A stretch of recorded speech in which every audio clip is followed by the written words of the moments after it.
Here's a great little practical technique to help learners visualize stress and connected speech.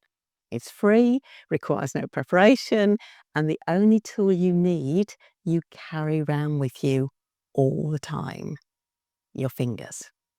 We're going to look at two different things you can use this for, word stress and connected speech, and I'll be giving you some opportunities to practice with me along the way.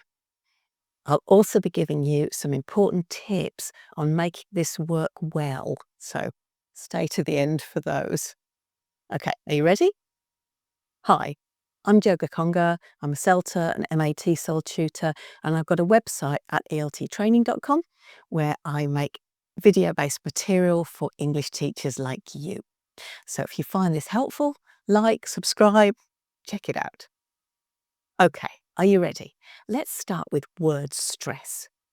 In some languages, this is completely regular, but not in English. There are rules, but there are a lot of them. So learners can't always predict how to stress a word, and it makes a big difference to whether they can be understood or not. So let me give you an example. Photograph, 3 syllables. So we can show it like this. Photograph, stress here. Note that I hold up my hand like this, one finger for each syllable, but I start from this end. Why? Because we read from left to right, so I want my learners to see it from left to right. So that's starting on the right side for me. It's a bit counterintuitive at first, but you do get used to it. Try another one. Photography, 4 syllables. Photography, stress. Photographic, 4 syllables. Photographic. It's clear, visual, and it helps learners see the stress patterns. Okay, you have a go. I'll put up the word and say it, you model it with your fingers, and then I'll show you. Electricity. Electricity. Electricity. Electricity. Japanese. Japanese. Japanese. Japanese. Station. Station. Station. Station. Celebrity. Celebrity. Celebrity. Celebrity. Another useful way to use this technique is for connected speech, where words start running together and it's difficult for learners to hear what's going on. There are a couple of ways that this can be helpful for contractions and for weak forms.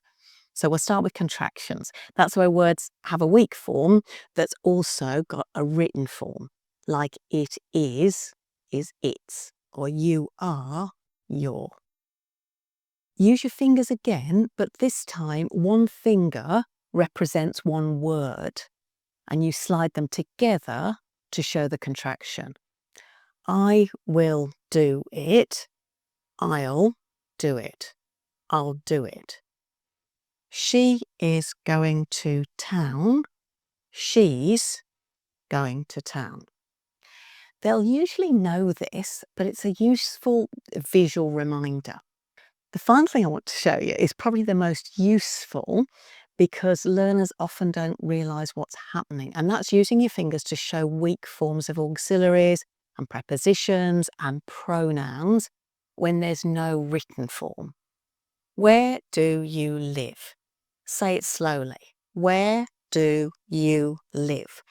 With separate fingers, showing the words that are stressed, starting on your right, remember? Where do you live? Showing the stress on the where and the live. Now listen, is it do and you? Where do you live? No, it's Dieu. You can show how sounds change and connect.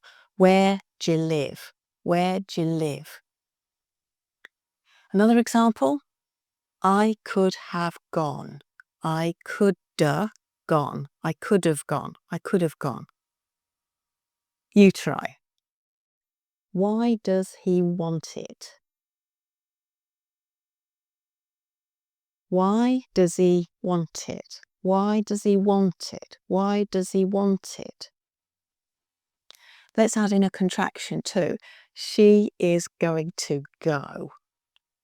She's gonna go. She's gonna go. And this is weak. She's gonna go. She's gonna go. One more. Where will you go? Where will, where'll. Where will you go? Where'll. Where'll you go? Where'll you go? Where'll you go? One more. I would have thought so. I would have thought so. I'd have thought so. I'd have thought so.